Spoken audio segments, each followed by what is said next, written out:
Hello friends, कैसे हो सब लोग। तो दोस्तों, आज की जो सीटेट की क्लास है, इसमें हम समायोजन के बारे में डिस्कस करेंगे कि आखिर समायोजन क्या होता है। देखिए, सबसे पहले हम समायोजन, कुसमायोजन, फिर कुसमायोजन के तत्व के बारे में पढ़ेंगे। उसके बाद में और भी जो थ्योरीज हैं उसके बारे में पढ़ेंगे। हम समायोजन की जो थ्योरी है उसके बारे में, ठीक है।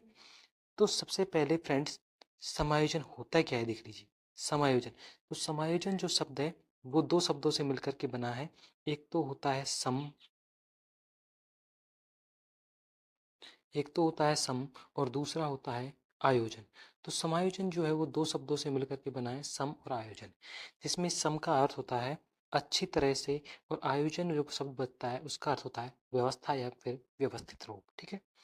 तो समायोजन किसे कहते हैं? परिस्थिति के अनुसार अपने आप को ढाल लेना समायोजन कहलाता है, ताकि आप अपनी आवश्यकताओं को संतुष्ट किया जा सके। जैसे कि आपको भी यहाँ पर सीटेट की परिस्थिति आई हुई है कि आपको सीटेट पास करना है, लेकिन अगर आप उस परिस्थिति में नहीं डलेंगे तो वो समायोजन नहीं होगा। अब आपके पास में सीटेट के नोट्स नहीं है, सब कुछ नहीं है कुछ भी पढ़ने के लिए, लेकिन जैसे ही सीटेट का नोटिफिकेशन आता है, सीटेट की एग्जाम आती है, पहले ही पता लग जाता है हमें कि सीटेट की एग्जाम होने वाली। तो आप क्या करेंगे, अपने आप को एडजस्टमेंट करोगे उस माहौल में, चाहे गर्मी हो, चाहे सर्दी हो, चाहे बारिश का मौसम हो। पहली बात तो आपको वातावरण के साथ में तालमेल बिठाना है। उसके बाद आप सोचेंगे कि टीचर बेस्ट ढूंढेंगे, उसके बाद कंटेंट इकट्ठा करेंगे, थ्योरी इकट्ठी करेंगे, फिर अपनी पढ़ाई करेंगे। तो जो परिस्थितियाँ आपके सामने, चाहे घर में आप कैसी भी परिस्थिति, आर्थिक परिस्थिति जूझ रहे हैं, ये सामाजिक परिस्थिति जूझ रहे हैं, घर में आपका पढ़ने का माहौल अच्छा नहीं है, या फिर आपके पास में जो बुक्स नहीं है, तो आप उस तरीके से समायोजित करेंगे अपने आप को, चाहे आपको किसी टीचर के नोट्स लेने पड़े। तो परिस्थिति के अनुसार अपने आप को ढाल लेना क्या कहलाता है? समायोजन। ताकि आप अपनी आवश्यकताओं को संतुष्ट कर सके, क्योंकि हम अपनी आवश्यकताओं को संतुष्ट करने के लिए ही हम अपने आप को जो है परिस्थिति के अनुसार ढालना चाह रहे हैं। तो उसको कहते हैं हम समायोजन, ठीक है। अब है कुसमायोजन, मेल एडजस्टमेंट। यदि कोई व्यक्ति वातावरण में अपनी आवश्यकताओं की पूर्ति नहीं कर पाता, तो वह कुसमायोजन का दर्शाता है।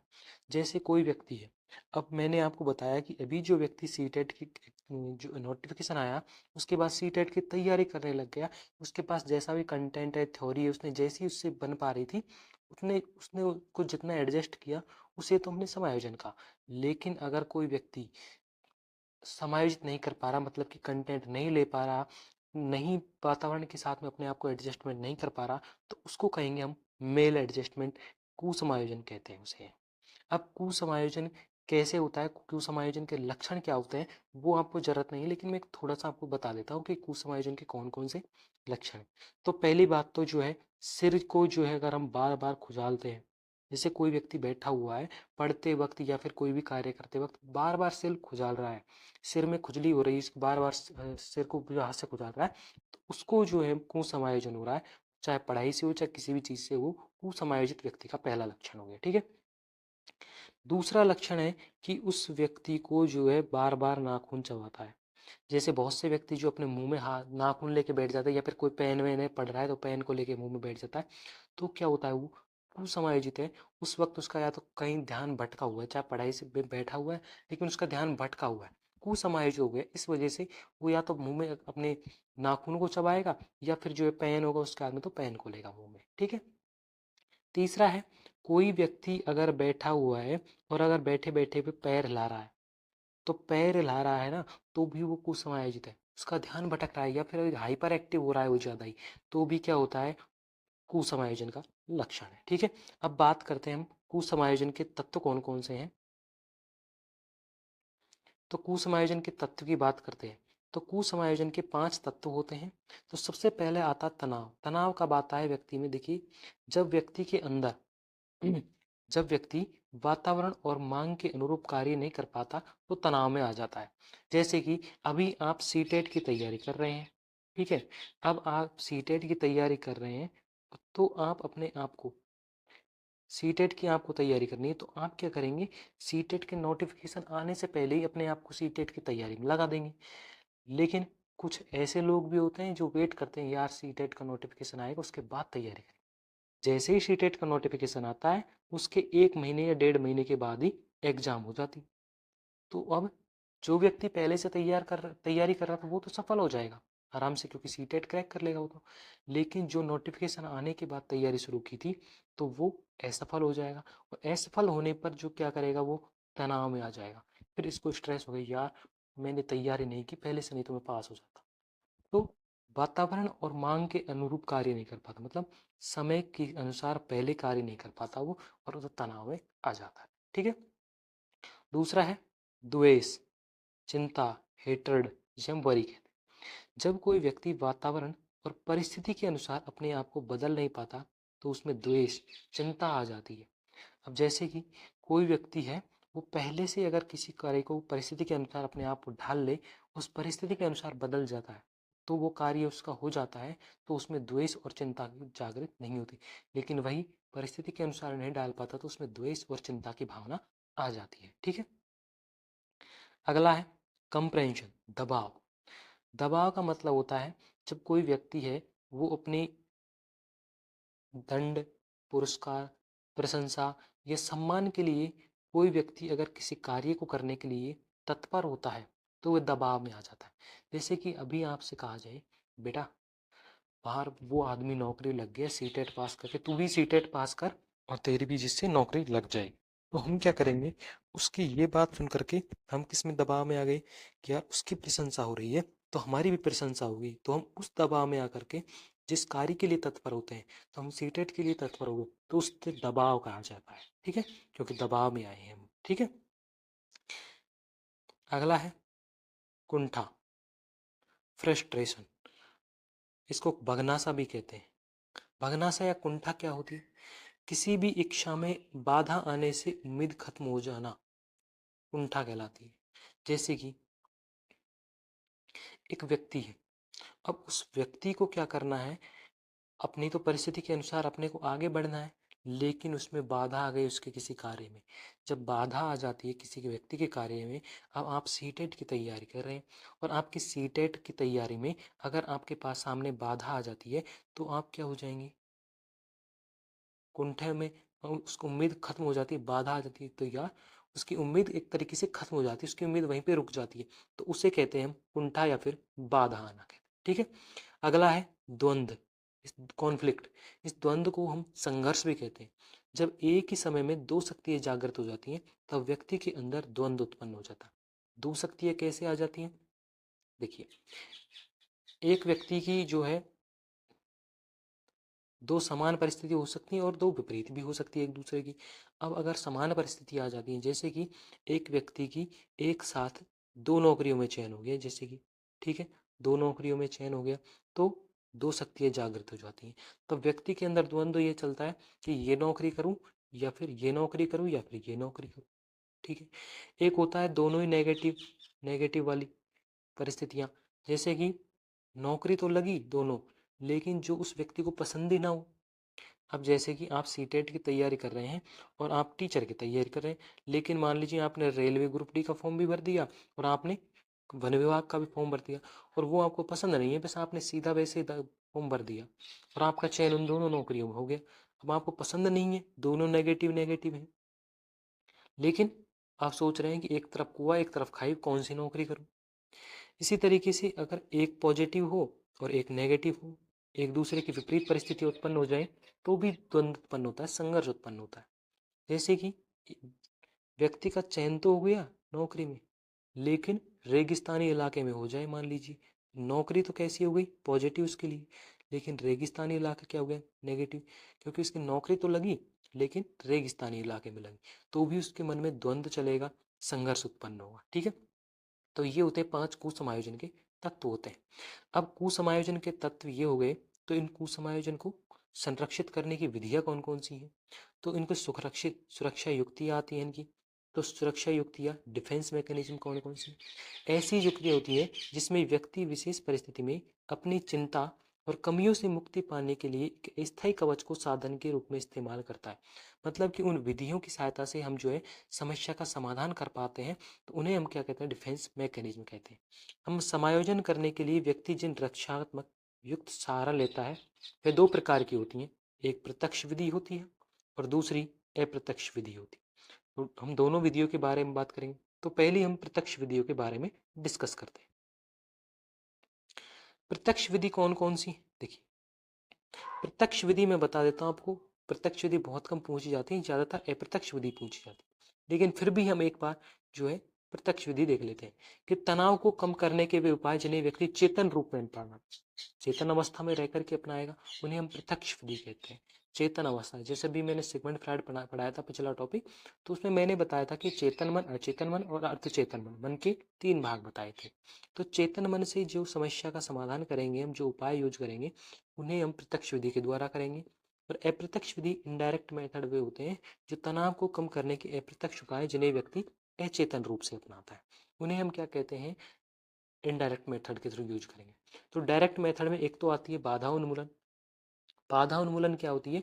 जैसे कि एक व्यक्ति के सामने एक समस्या आ गई, ठीक है, अब उस समस्या आ गई तो उसके पूर्व निर्धारित लक्ष्य को प्राप्त करने में, कोई उसने लक्ष्य बनाया, आपने पूर्व निर्धारित लक्ष्य आपका है वही, मैं तो आपसे एक ही लक्ष्य निर्धारित करवा रहा हूँ, सी टेट। अब जैसे ही आपने सी टेट को पूर्व निर्धारित लक्ष्य के रूप में रखा, आपके पास में एक बाधा आई, पूर्व निर्धारित लक्ष्य, बाधा आ गई अब आपके सी टेट को क्रैक करने में, सी टेट को पास करने में। तो हम क्या करेंगे? किसी भी उपाय के माध्यम से उस बाधा का निराकरण कर दिया। तो बाधा का जब निराकरण किया तो उसको क्या कहेंगे? हम बाधा उन्मूलन कहेंगे, क्योंकि हमने बाधा का क्या कर दिया? निराकरण कर दिया, ठीक है। जैसे कि बाधा का उन्मूलन, निराकरण कर दिया, ये तो हुई बाधा उन्मूलन। दूसरी जो प्रत्यक्ष विधि है वो है संयुक्तिकरण। अब हमने पहली प्रत्यक्ष विधि जो है वो बाधा उन्मूलन तो पढ़ ली, लेकिन दूसरी जो प्रत्यक्ष विधि है वो है लक्ष्य परिवर्तन। अब लक्ष्य परिवर्तन कैसे होता है? देखिए, लक्ष्य परिवर्तन का मतलब है ये हम एक चीज की तैयारी कर रहे हैं। अभी जैसे आप लोग जो है, ध्यान से बात सुनना, अभी लोग जो है आप सी टेट की तैयारी कर रहे हैं, लेकिन आपकी सी टेट की तैयारी कर रहे हैं तो आपने क्या किया? आपने क्या हो गई? आप उस सी टेट को क्रैक करने में असमर्थ हो गई, ठीक है। आपने सी टेट को नहीं, आप दूसरा एग्जाम्पल लीजिए। जैसे कि आप एसआई की, दिल्ली पुलिस की तैयारी कर रहे थे और आप उस एक पेपर को क्रैक करने में अपने आप को असमर्थ अनुभव कर रहे हैं कि यार ये मुझसे नहीं होगा। तो आपने सोचा यार कि जब सी टेट को हम क्लियर कर सकते हैं तो दोस्तों, तो आपने सी टेट को क्रैक करने के लिए तरफ आगे कदम बढ़ाया। तो आपने क्या किया? एसआई, दिल्ली पुलिस का जो पेपर पास करने में असमर्थ थे, तो आपने निराश होकर के अपने लक्ष्य में ही बदलाव कर लिया कि यार अब छोड़, इसको छोड़ो, इसमें अपना सिलेक्शन नहीं होगा, तुम सीटेट को क्रैक करते वहां पर टीचर बनते हैं। तो ये क्या हो गया? लक्ष्य परिवर्तन होता है, ठीक है। इसके बाद है तीसरी प्रत्यक्ष विधि है संयुक्तिकरण। अब आप सोच रहे हैं कि सर आपने हेडिंग तो लगाई नहीं रखी। देखिए, मैं आपको एक समझा रहा हूँ, जरूरी नहीं कि एग्जाम में आए, एग्जाम की दृष्टि से इंपॉर्टेंट नहीं है, लेकिन क्या है ना कि अपन को नॉलेज भी होनी चाहिए कभी कभी, कि क्यों ना कभी नॉलेज की भी जरूरत पड़ती है। अगली है संयुक्तिकरण। जैसे संयुक्तिकरण विधि क्या कहती है? प्रत्यक्ष विधि के अंदर है संयुक्तिकरण, जिससे हम क्या करते हैं? समायोजन, उस समायोजन को कम करते हैं, समायोजन कर सकते हैं, समायोजन की रक्षा प्रणाली है। अगली संयुक्तिकरण में क्या कहते हैं? जैसे कि किसी व्यक्ति को, आपने सी टेट में, अगर आप सी टेट की तैयारी कर रहे हैं और अगर आपकी जो है इंग्लिश लैंग्वेज कम अच्छी नहीं है, जैसे कि इंग्लिश लैंग्वेज आपकी अच्छी नहीं है, तो आप क्या करेंगे? इंग्लिश में अगर आपके नंबर कम आए तो आपने सीडीपी में, जो सीडीपी है उसमें जो बेहतर प्रदर्शन करके जो अपने नंबर का स्कोर बढ़ा लिया और अपना दोनों के मध्य में समायोजन व्यवस्थित कर लिया। जैसे कि अभी आपके इंग्लिश में कम नंबर आए तो आपके नंबर क्या हो जाएंगे? फिर डाउन हो जाएंगे, कैटेगरी से बाहर हो जाएगा, तो पास नहीं होगे। तो आपने क्या किया? यार अपने को सीडीपी में तैयारी जोर की करनी है, ताकि 30 में से 30 लाने की कोशिश करें। अब 30 में से 30 नहीं आएंगे तो कम से कम 30 में से 28 तो आप आसानी से ला सकते हैं, ठीक है। तो आपने क्या किया? उत्कृष्ट प्रदर्शन किया उसी तरह के क्षेत्र में, उसी समान क्षेत्र में, तो वहां पे दोनों के मध्य समायोजन व्यवस्थित कर लिया आपने, ठीक है। अगली है अप्रत्यक्ष विधि। तो अप्रत्यक्ष विधि को तनाव को कम करने के अप्रत्यक्ष उपाय जिन्हें व्यक्ति अचेतन रूप से अपनाता है। अब कौन कौन से उपाय हैं वो देखते हैं यहाँ पर अप्रत्यक्ष विधि के, ठीक है। तो पहला है तर्क संगति। तर्क संगति, रेशनलाइजेशन। जैसे कि इसमें कोई व्यक्ति अपनी बात को सही ठहराने के लिए झूठे कारण और प्रतिक्रिया देता है।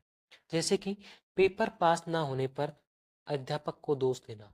अब इसमें क्या किया गया है? आपने अपनी कमी थी, आपने सीटेट का पेपर दिया, आपके सीटेट अगर पास नहीं हुआ तो आप क्या कहेंगे? यार पेपर ही टाइट था, पेपर आउट ऑफ सिलेबस था, या फिर टीचर को दोष दे देंगे यार उसने आउट ऑफ सिलेबस पढ़ाया था, सिलेबस से ही बाहर था, पेपर आया ही नहीं टीचर ने जो पढ़ाया। तो क्या करना? अपना दोष किसी और पर लगा देना, उसको क्या कहते हैं हम? रैशनलाइजेशन, तर्क संगति कहते हैं। ठीक है। अगला है दमन, रिप्रेशन। रिप्रेशन क्या होता है कि जिन बातों, विचारों या फिर इच्छाओं से, जिन बातों या विचारों से हमें, जिन बातों, विचारों और इच्छाओं को हम वर्तमान में पूरा नहीं कर पाते, हमारे जो इस प्रेजेंट में पूरा नहीं कर पाते, उनको हम क्या करते हैं? अचेतन मन में धकेल देते हैं उनको। तो अचेतन मन में जब उन बातों को, विचारों को और इच्छाओं को धकेलेंगे, तो उस धकेलने की प्रक्रिया को हम क्या कहते हैं? दमन कहते हैं। ठीक है। समन क्या है? सुप्रेशन।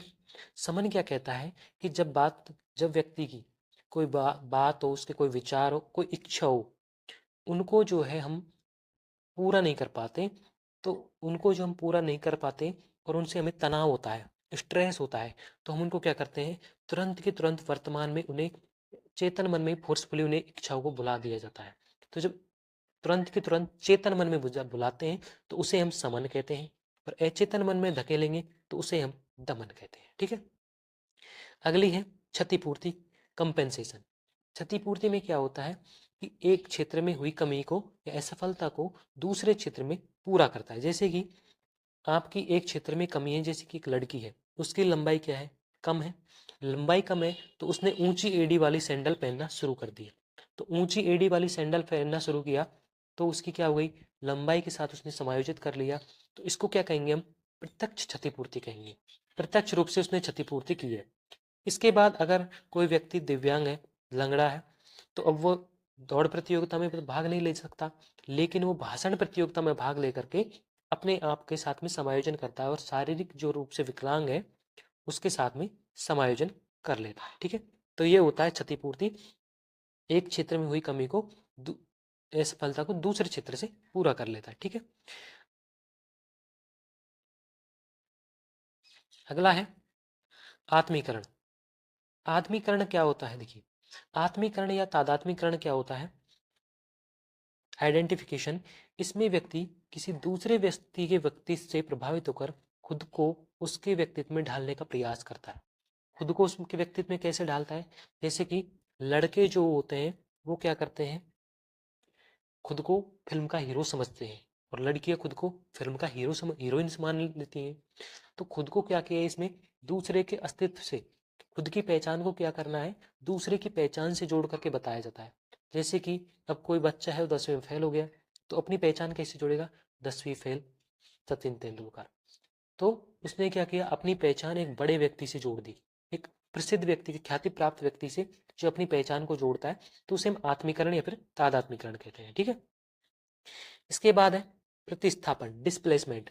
इसमें क्या होता है कि जब कोई व्यक्ति संवेग, विचार और इच्छा को व्यक्त करने में असमर्थ होता है, तो वह अपनी प्रतिक्रिया जो है उस पर ना डाल करके, जिस व्यक्ति से उसको तनाव हुआ है उस पर प्रतिक्रिया व्यक्त ना करके किसी अन्य पर प्रतिक्रिया व्यक्त करता है, और वह समायोजन का क्या करता है? तो वह लक्ष्य का क्या करता है? प्रतिस्थापन करता है। जैसे ऑफिस में आप मान लीजिए आपकी सीटेट में जॉब लगी, आप स्कूल में टीचर बन गए। अब आपको प्रिंसिपल से डांट पड़ी गई, तो आप प्रिंसिपल को तो कुछ नहीं बोल सकते, आप प्रिंसिपल को तो कुछ बोल नहीं सकते। तो आपने घर जाके क्या किया? अपनी वाइफ को डांट दिया, गुस्सा कर दिया उस पर। अब वाइफ है, आपको नहीं डांट सकती, गुस्सा नहीं कर सकती, तो वाइफ ने क्या किया? अपने बच्चों पर गुस्सा कर दिया। अब बच्चे हैं, वो माँ को नहीं डांट सकते, तो बच्चों ने क्या किया? खिलौनों पर गुस्सा निकाला। तो उसमें क्या हुआ? डांटना तो किसे चाहिए था? अपोजिट डायरेक्शन, लेकिन वो दूसरी तरफ प्रतिक्रिया व्यक्त करते हैं, क्योंकि उस तरफ तो हम प्रतिक्रिया व्यक्त नहीं कर पाते। ठीक है। तो इसे कहते हैं हम लक्ष्य का विस्थापन। ठीक है। अगला है प्रतिगमन, रीग्रेशन। रीग्रेशन में क्या होता है? जब कोई व्यक्ति, किसी व्यक्ति को तनाव होता है तो वह उससे बचने के लिए पास्ट में चला जाता है। जैसे कि किसी व्यक्ति को तनाव हुआ, कोई विपरीत परिस्थिति आती है, तो वो मतलब कि उसका विकास के जो प्राकृतिक क्रम है उसका विपरीत अवस्था में आ जाता है। जैसे विकास क्या हमारा बढ़ता हुआ क्रम है, चलता है, लेकिन कई बार हम पीछे की अवस्था में आ जाते हैं। जैसे कोई वयस्क व्यक्ति है, उसके पास में विपरीत परिस्थिति आ गई तो छोटे बच्चे की तरह रोने लगता है। गुस्सा आने पर बच्चों की तरह चिल्लाना या तोड़फोड़ करना। अब कोई व्यक्ति, उसके सामने विपरीत परिस्थिति आ गई तो छोटे बच्चों की तरह रोने लग जाता है, चिल्लाने लग जाता है। तो उसको कहते हैं हम प्रतिगमन, मतलब उल्टा होना, पास्ट में चले जाना। ठीक है। अब है उदातीकरण या फिर मार्गांतीकरण, या फिर इसे शोधन भी कहते हैं। ठीक है। तो इसमें क्या होता है कि व्यक्ति की जो अपनी अनैतिक इच्छाओं, प्रेरणाओं की संतुष्टि समाज के स्वीकृत उद्देश्यों के अनुसार करता है। मतलब कि समाज द्वारा अमान्य प्रवृत्ति जो है उनको बदल करके उन्हें समाज द्वारा मान्य प्रवृत्तियों में बदलने में करके अपना व्यवहार में परिवर्तन करता है। जैसे कि एक बचपन में गुस्सैल बच्चे का बड़े होकर बॉक्सर बनना। अब उसको छोटा था तो उसको गुस्सा आता था, तो उसने बॉक्सर बनना सोच लिया। इसी तरीके के मैं आपको एक इतिहास का उदाहरण देता हूँ। जैसे कि तुलसीदास थे, तो तुलसीदास जी का प्रेम किस पर था? वो सबसे ज्यादा प्रेम किससे करता था? अपनी पत्नी। ठीक है। तो जब अपनी पत्नी को सबसे ज्यादा प्रेम करता था, तो पत्नी ने उसको रत्नावली से करते थे, तो पत्नी ने उनको सलाह दी कि तुम जितना मुझसे प्रेम करते हो उतना प्रेम अगर भगवान से करो तो शायद तुम्हें मुक्ति मिल जाए। तो उन्होंने क्या किया, अपने उस प्रेम को भगवान की तरफ लगा दिया, ईश्वर की याद में लगा दिया। तो क्या हुआ, उनका जो समाज द्वारा अमान्य था कि हर समय ही पत्नी के प्रेम में पड़े रहना, तो समाज द्वारा अमान्य प्रवृत्ति को उन्होंने मान्य प्रवृत्ति में, भगवान की भक्ति में लग गए, मान्य प्रवृत्ति में बदल करके जो अपने व्यवहार में परिवर्तन कर लिया। ठीक है। इसी तरह का मैं एक और उदाहरण दे रहा हूँ। एक व्यक्ति है जो क्या करता है, डेली चौराहे पर बैठ करके लड़कियों को ताड़ता है और उनको ताड़ता रहता है और उनके बारे में कुछ भी भला बुरा कहता रहता है। अब एक दिन उसकी कर दी ठुकाई, पिटाई कर दी उसको जोर से। पिटाई करने के बाद अब वही एक जो गिटार लेके बैठ गया चौराहे पर, और अब क्या कर रहा है, गिटार बजा के अब भजन कर रहा है, भजन गाने लग गया कि तो क्या हुआ, उसके व्यवहार में क्या हो गया, परिवर्तन हो गया, शोधन हो गया। तो इसे कहते हैं कि समाज द्वारा अमान्य प्रवृत्ति थी, वो लड़कियों को ताड़ता, लेकिन अब भगवान के भजनों में लग गया, गिटार लेके उसी चौराहे पर बैठ गया। अब उसी के भजनों पर बहुत सारी लड़कियां वहीं पे नाच रही हैं। तो उसने क्या किया, समाज द्वारा अमान्य प्रवृत्ति को मान्य प्रवृत्ति में बदल लिया। ठीक है।